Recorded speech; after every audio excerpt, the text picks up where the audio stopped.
जय हिंद दोस्तों, मेरा नाम है अतुल और स्वागत है आपका अपने YouTube चैनल अतुल टेक बाजार में। दोस्तों Realme X50 में Realme UI 2.0 Android 11 का अपडेट आ चुका है और इस वीडियो में मैं सारे फीचर्स आपको एक एक फीचर्स के बारे में बताने वाला हूं और यहां पे एक भी फीचर्स जो है मिसिंग नहीं होने वाला है। तो दोस्तों वीडियो शुरू करने से पहले अगर से आपने चैनल को सब्सक्राइब नहीं किया तो प्लीज़ से कर लीजिएगा, बेल आइकन को भी प्रेस कर लीजिएगा, ऑल नोटिफिकेशन बटन को भी टैप कर लीजिएगा ताकि जब भी ऐसे वीडियो अपलोड करूँ नोटिफिकेशन आपके पास तुरंत से आ जाए। चलिए वीडियो को फटाफट से स्टार्ट करते हैं। तो दोस्तों इस वीडियो का जो लाइक टारगेट है 500 है, मुझे पता है आप इसे इजीली अचीव करवा दोगे। तो सबसे पहले दोस्तों मैं आपको बता देता हूँ ये Realme X50 डिवाइस है और यहाँ पे अबाउट फ़ोन में आपको Android 11 वर्जन भी दिखा देता हूँ। तो यहाँ पे जैसे हम टैप करते हैं Android 11 का जो स्टेयर रहेगा यहाँ पे आप देख सकते हो इस टाइप का यहाँ पे आपको एनिमेशन देखने को मिलता है Android 11 का, जो कि काफ़ी ज़्यादा बेटर है पहले से Android 10 से। और यहाँ पे दोस्तों आपको देखने को मिल जाता है Realme UI 2.0 C.11 का अपडेट Realme X50 Pro में आया है। तो चलिए दोस्तों सबसे पहले बात करते हैं नोटिफिकेशन पैनल की। तो नोटिफिकेशन पैनल जो है आपको Realme UI 2.0 में कुछ इस टाइप का ऊपर की तरफ से ट्रांसपेरेंट दिखने वाला है। इवन जब यहाँ पे आप किसी मेनू पे टैप करते हैं तो ये मेनू जो है सेटिंग सेक्शन में अंदर जाके ओपन नहीं होता जैसे Realme UI 1.0 में होता था। यहीं के यहीं जो है आपको इस मेनू में एंटर हो जाओगे आप और यहाँ पे आपको शॉर्टकट में ही प्रॉब्लम आपकी सॉल्व हो जाएगी। जो भी आपका मेनू का यूज़ करना है आप यहीं पे यूज़ कर सकते हो सामने यूज़र इंटरफेस नोटिफिकेशन पैनल पे। और साथ ही साथ यहाँ पे अगर आप वॉल्यूम वाला की यूज़ करोगे तो यहाँ पे अब आपको नोटिफिकेशन के लिए भी वॉल्यूम अप एंड डाउन वाला ऑप्शन देखने को मिलता है जो कि Realme UI 1.0 में नहीं मिलता था।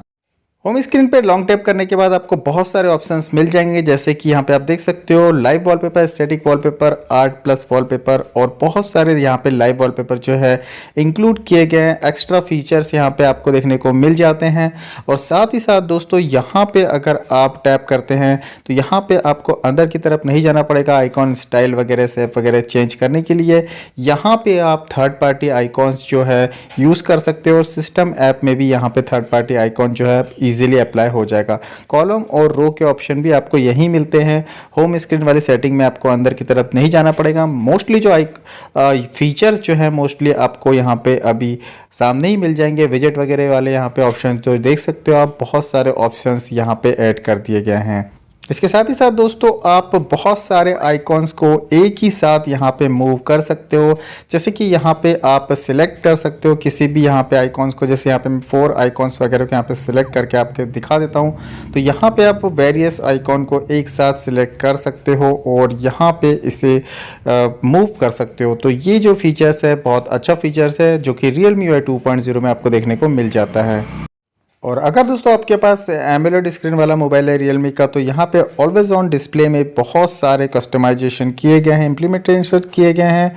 यहाँ पे आप चाहो तो खुद के यहाँ पे ऑलवेज ऑन डिस्प्ले रख सकते हो, खुद कस्टमाइज़ कर सकते हो कलर, साइज़ और यहाँ पे डिज़ाइन।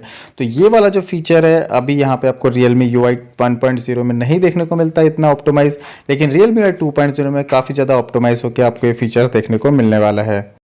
Realme UI 1.0 में बैटरी ड्रेनिंग का बहुत ज़्यादा इशू रहा है तो Realme UI 2.0 में Realme ने इसे सॉल्व करने के लिए सुपर पावर सेविंग मोड वाला जो ऑप्शन है इंट्रोड्यूस कराया है। इसके बारे में मैं ब्रीफ में वीडियो बना चुका हूं। तो यहाँ पे ये जो ऑप्शन है अभी आपको Realme UI 2.0 में देखने को मिल जाएगा। और साथ ही साथ यहाँ पे आपको ऑप्टिमाइज नाइट चार्जिंग का ऑप्शन देखने को मिल जाएगा। जैसे ही आप इसे ऑन करोगे जो आपका मोबाइल है आपके डेली चार्जिंग रूटीन को ट्रेस कर लेगा और जो ओवर चार्जिंग का इशू है जिससे बैटरी ज़्यादा हार्म होती है ये इशू यहाँ पे नहीं होगा। चलिए बात कर लेते हैं गेम स्पेस के बारे में। तो यहाँ पे आपको ऑप्टिमाइज नया गेम स्पेस देखने को मिल जाएगा 4.0.7 वाला। और इस गेम स्पेस में आपको बहुत सारे गेम के लिए ऑप्टिमाइज फीचर देखने को मिलने वाले हैं। साथ ही साथ दोस्तों यहाँ पे आपको बता दूं इस गेम स्पेस की जो एपीके है मेरे पास है, बट यहाँ पे ये जो गेम स्पेस है सैडली Android 11 पे ही वर्क करता है। तो यहाँ पे आप देख सकते हो गेम स्पेस का जो लुक है आपको इस टाइप का देखने को मिलेगा और बहुत सारे ज़्यादा से ज़्यादा यहाँ पे ऑप्टिमाइजेशन आपको देखने को मिल जाएंगे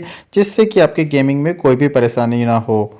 चलिए बात करते हैं कैमरा सेक्शन की। तो कैमरा यूआई में उतना ज़्यादा डिफरेंस आपको देखने नहीं मिलेगा, बट फीचर्स जो है बहुत सारे यहाँ पे इंक्लूड कर गए हैं। यहाँ पे आप देख सकते हो अगर जूम हम करते हैं तो पहले आपको इस टाइप का ऑप्शन देखने को नहीं मिलता था, बट अभी आप जूम कर रहे हो तो आपको कुछ इस टाइप का ऑप्शन देखने को मिल जाता है। और यहाँ पे फोटो सेक्शन में भी काफ़ी ज़्यादा यहाँ पे चेंजेस किए गए हैं और यहाँ पे ग्रिड, डायगोनल लाइन और गोल्ड स्पाइरल वाला ऑप्शन आपको देखने को मिलता है। तो यहाँ पे ये जो ऑप्शंस थे पहले आपको फोटो सेक्शंस में देखने को नहीं मिलते थे। वीडियो में भी यहाँ पे बहुत ज़्यादा चेंजेस किए गए हैं। अब आपको यहाँ पे वीडियो में आपको वाटरमार्क का ऑप्शन भी देखने को मिलता है और यहाँ पे अगर आप वीडियोज़ वगैरह ले रहे हो तो यहाँ पे आप वाटरमार्क का ऑप्शन यूज़ कर सकते हो। साथ ही साथ वीडियो सेक्शन में अगर हम जाते हैं तो यहाँ पे हमको इनिशियल जूम का ऑप्शन देखने को मिल जाता है। फोटोग्राफी करते समय अगर आप जूम का यूज़ कर रहे हो तो काफ़ी बेटर आप यहाँ पे फोटोग्राफी कर पाओगे।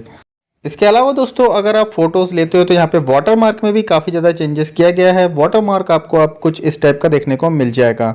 गलती से अगर आपसे कोई ऐप्स डिलीट हो जाती है, जैसे सिस्टम ऐप, जैसे कि मोस्टली यहाँ पे गेम स्पेस डिलीट होते रहता है, तो यहाँ पे एप्लीकेशन मैनेजमेंट में आपको एक ऑप्शन देखने को मिल जाता है, रिकवरी इंस्टॉल सिस्टम ऐप्स। तो यहाँ पे आप वो जो ऐप से डिलीट हुई यहाँ पे रिकवर कर सकते हो। तो काफ़ी ज़्यादा अच्छा ऑप्शन है।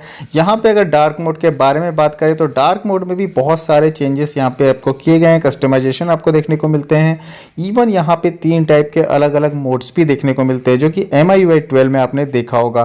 तो यहाँ पे Realme UI 2.0 में भी आपको डार्क मोड के ऑप्शन देखने को मिल जाएंगे। जैसे ही आप डार्क मोड ऑप्शन सेटिंग में जाओगे तो यहाँ पे आप देख सकते हो इनहेंस, मीडियम और जेंटल, यहाँ पे 3 सेटिंग दी गई है डार्क मोड की, जिसे आप यहाँ पे इजीली अप्लाई कर सकते हो। तो ये काफ़ी ज़्यादा अच्छा ऑप्शन है। यहाँ पे डार्क मोड भी आपको अभी कस्टमाइजेशन वाले ऑप्शन देखने को मिल रहे हैं। डार्क मोड के सेट्स भी यहाँ पे चेंज हो जाएंगे। इसके अलावा दोस्तों ऐप ड्रॉवर में अब आपको मैनेज का ऑप्शन मिल जाता है, जिससे ऐप को आप अल्फ़ाबेटिकली सॉर्ट कर सकते हो। इवन यहाँ पे जब आपने इंस्टॉल किया था टाइम पीरियड में भी सॉर्ट कर सकते हो और सबसे ज़्यादा फ्रिक्वेंटली यूज़ ऐप को भी यहाँ पे सॉर्ट कर सकते हो। तो काफ़ी ज़्यादा अच्छा फीचर है जो कि ऐप ड्रॉवर में काफ़ी ज़्यादा काम आए।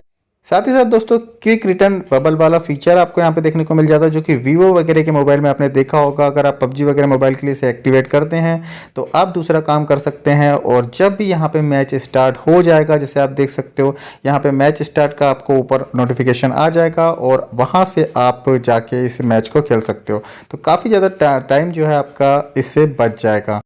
अब बात करते हैं एक ऐसे फीचर्स के बारे में जिसमें आप सारे फीचर्स को एक ही जगह पाओगे। पर्सनलाइजेशंस वाला ऑप्शन, यहाँ पे आपको थीम, फॉन्ट, AOD वाले ऑप्शंस, या फिर अगर आप चाहो तो फिंगरप्रिंट वाले ऑप्शन, सारे जो ऑप्शंस है आपको एक ही जगह में मिल जाएंगे, जिससे कि आप वन टैप पे एक ही जगह पे सारे फीचर्स को अप्लाई कर सकोगे। ये जो पर्सनलाइजेशंस का ऑप्शन है ये काफ़ी ज़्यादा अच्छा यूज़फुल फीचर है, क्योंकि दोस्तों यहाँ पे हमें पर्सनलाइजेशन करने के लिए बहुत जगह अलग अलग जगह पे जाना पड़ता है, जिससे हमको कभी कभी पता भी नहीं रहता कि कौन सी चीज़ कहाँ पे अवेलेबल है। तो एक ही टैब पे एक ही जगह पे आप ये सारी चीज़ें मोबाइल की कर पाओगे, कस्टमाइजेशन कर पाओगे। एक और फीचर है जो कि काफ़ी ज़्यादा इंपॉर्टेंट है, अगर आप होम स्क्रीन, लॉक स्क्रीन में जाओगे तो यहाँ पे आपको क्विक लॉन्च का ऑप्शन देखने को मिल जाएगा। यहाँ पे आपको जस्ट किसी ऐप को सिलेक्ट करना है, आप यहाँ पे ऐप सिलेक्ट कर सकते हो। जैसे कि आप इमेज में देख सकते हो यहाँ पे 3 ऐप यहाँ पे आप सिलेक्ट कर सकते हो, और जैसे ही आप लॉक स्क्रीन में रहोगे तो यहाँ पे आप फिंगरप्रिंट स्कैनर को टैप करोगे तो यहाँ पे ऐप जो है वो लॉन्च हो जाएगी। इस टाइप से आपको कुछ यहाँ पे देखने को मिलेगा, जिससे आपको ऐप ओपन करने के लिए बहुत ईजी होगा। इसके अलावा दोस्तों अगर हमें बहुत सारे नोटिफिकेशन आते हैं तो अगर नोटिफिकेशन क्लियर हो जाते हैं तो यहाँ पे नोटिफिकेशन हिस्ट्री का भी ऑप्शन आपको देखने को मिलता है। तो यहाँ पे आपको जितने भी नोटिफिकेशन क्लियर हुए हैं यहाँ पे आपको देखने को मिल जाएगा नोटिफिकेशन हिस्ट्री के अंदर। साथ ही साथ दोस्तों यहाँ पे सबसे इंपॉर्टेंट फीचर के बारे में आपको बता दूँ, ये इंपॉर्टेंट फीचर है सिस्टम क्लोनर का, जो कि आपको प्राइवेसी के अंदर देखने को मिलता है। जैसे ही आप यहाँ पे इसे यूज़ करोगे पासवर्ड आपसे मांगा जाएगा, और एक फिंगरप्रिंट से आप सिस्टम क्लोनर को यूज़ कर सकते हो और एक फिंगरप्रिंट से आप अपने पर्सनल मोबाइल को यूज़ कर सकते हो। मीन्स एक ही मोबाइल के अंदर 2 आपको सिस्टम देखने को मिल जाएंगे, और यहाँ पे थोड़ा सा समय लिया जाएगा। और अप्लाई होने के बाद यहाँ पे आप देख सकते हो एक और सिस्टम क्लोन जो है यहाँ पे क्रिएट हो चुका है, जिसका भी यूज़ आप इजीली कर सकते हो एक अलग फिंगरप्रिंट से, जैसे आपने यहाँ पे सिस्टम क्लोन बनाते समय दिया है। तो काफ़ी अच्छा यूज़फुल फीचर है Realme UI 2.0 में। यहाँ पे दोस्तों अगर आप सेटिंग सेक्शन में वाईफाई सेक्शन में जाओगे तो यहाँ पे वाईफाई ऑन करने के बाद आपको ऊपर की तरफ एक ऑप्शन देखने को मिलेगा वाईफाई QR कोड वाला, और इस ऑप्शन के थ्रू दोस्तों आप जो है अपने मोबाइल का जो QR कोड है उसे शेयर कर सकते हो बिना किसी पासवर्ड के। तो ये काफ़ी अच्छा ऑप्शन है जो कि अभी अपकमिंग Realme UI 2.0 में आपको देखने को मिल जाएगा। इवन दोस्तों यहाँ पे आप फोल्डर को भी अब जो है मर्ज कर सकते हो दूसरे फोल्डर के साथ। एक फोल्डर को का जो डाटा है दूसरे फोल्डर में आप डायरेक्टली रख रख सकते हो। पहले Realme UI 1.0 में ऐसा नहीं होता था। तो ये थे कुछ फीचर दोस्तों जो कि Realme UI 2.0 में आपको देखने को मिलने वाले हैं। लेकिन दोस्तों अभी भी ये जो वर्ज़न है बीटा वर्ज़न ही है, तो अभी भी यहाँ पे थोड़े बहुत चेंजेस जरूर से होंगे। और अपडेट के बारे में बात करें तो मोस्टली जो डिवाइसेस हैं Realme के अभी लॉन्च हुई डिवाइस और प्रीमियम डिवाइस जो पहले लॉन्च हुई थी, उसमें यहाँ पे अपडेट जो है आपको Q1 में देखने को मिल जाएगा नेक्स्ट ईयर के। Realme के रिगार्डिंग दोस्तों और भी कोई क्वेश्चन आपके माइंड में होंगे मुझे कमेंट सेक्शन में जरूर से पूछेगा, या फिर टेलीग्राम ग्रुप को आप ज्वाइन कर सकते हो। इस वीडियो में दोस्तों इतना ही। ये वीडियो आपको पसंद आया होगा तो प्लीज़ से मेरे चैनल को लाइक शेयर और सब्सक्राइब करना ना भूलिएगा। तब तक के लिए दोस्तों बोलते रहिए वंदे मातरम।